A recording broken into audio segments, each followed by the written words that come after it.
Hey guys, welcome to book review number 87. Today I'm going to be reviewing Kevin Grange's Beneath the Blossom Rain, Discovering Bhutan on the Toughest Trek in the World. Sorry if there's a little bit of background noise with the cars and everything. So in this book, Kevin, along with, I think it's 7 or 8 other people, oh geez, I need to get my head in frame. Kevin, along with 7 or 8 other people, goes on the toughest track in Bhutan in the northwest section of the country. Let's see if I can't get the map. And anyway, he kind of promotes it as the beginning, as this super elite thing that almost no one does. I a little bit bought that. Obviously, it's really hard. They have, I think it's 2 or 3 passes over 1,700 feet, as well as, you know, almost over 10. I think it's over 10 passes over 1,600 feet.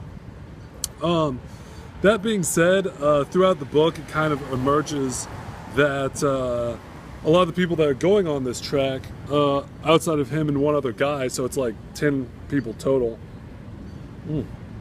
enjoying a beer, are all over the age of 65.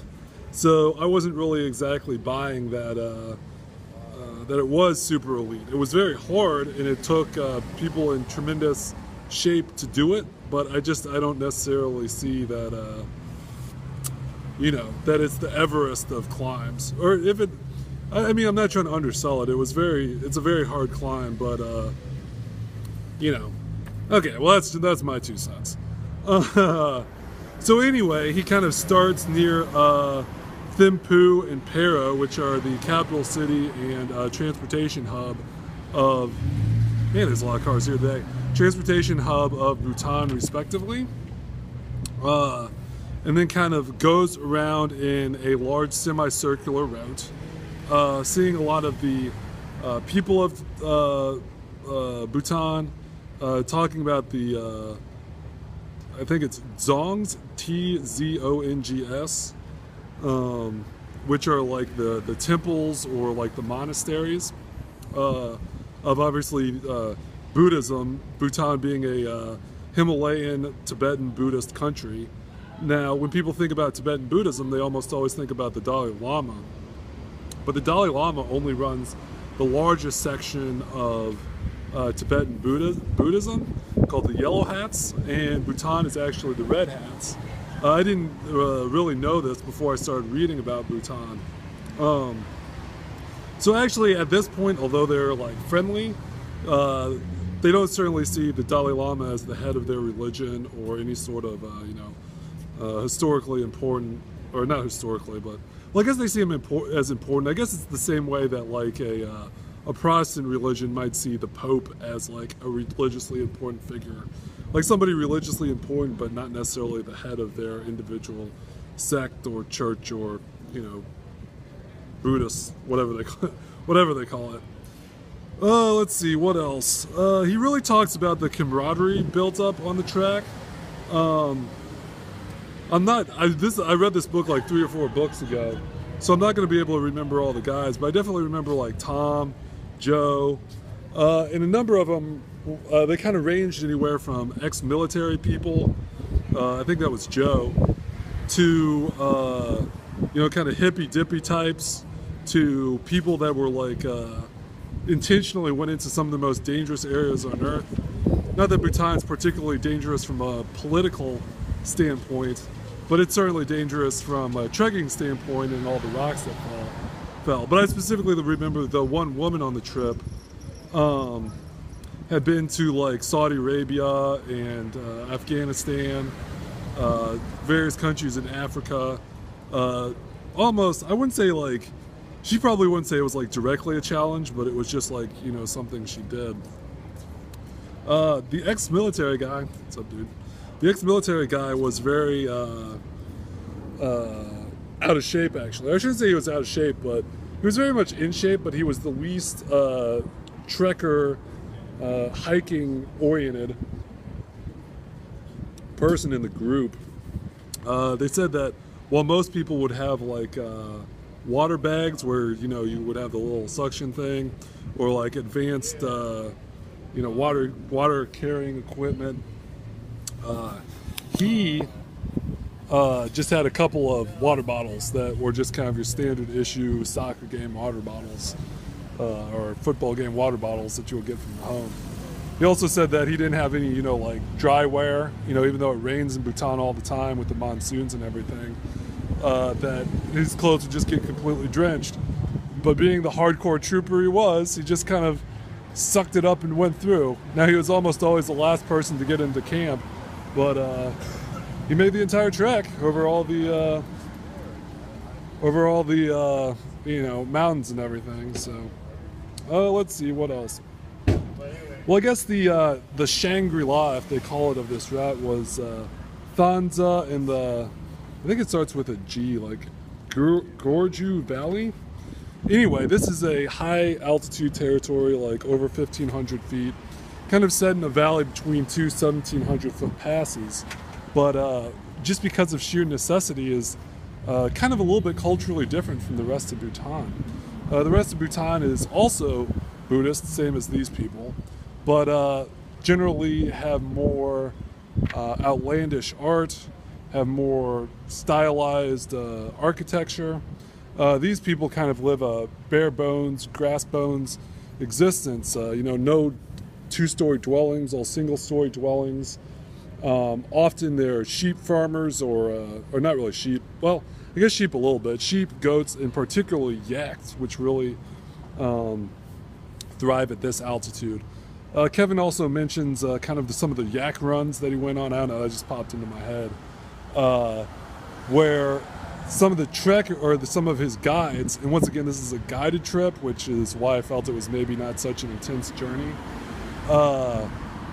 Some of the guided tracks that he went on, or some of the guides when he was along the track, okay, that's what I'm trying to say, were herding small numbers of yaks, because the yaks were actually the ones that ported the gear, which is another reason that outside of day packs, these people didn't carry their own gear. They had either porters or hauling animals, pack animals, to get them through the track. But anyway, the guides showed actually Kevin how to use rocks to not hit the animals, because that would be cruel and kind of against their Buddhist beliefs, but throw rocks kind of near the animals as they kind of stampeded along this route, in order to guide them in the correct direction and not get them, lost in, some gully or running off a cliff somewhere.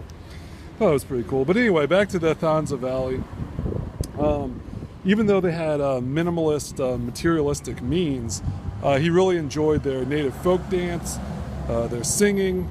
The way that they wore their hair was different than in the rest of Bhutan. And although I feel it was a little bit of a projection, because Kevin kind of felt ahead of time that this was Shangri-La on Earth before he even got there, he really did do a good job of describing the kind of remoteness and also some of the poverty, I should say, but kind of how happy these people were. He also talks about gross national happiness quite a bit in the book, which is one of the key sort of economic tenets, drivers of Bhutan and their policy, in that, of course, they want to become more wealthy, just like any other country on Earth, but what really they try to do is measure the health and happiness of the people first. And so if people are making more money but they're not happy, the Bhutanese government will change policy.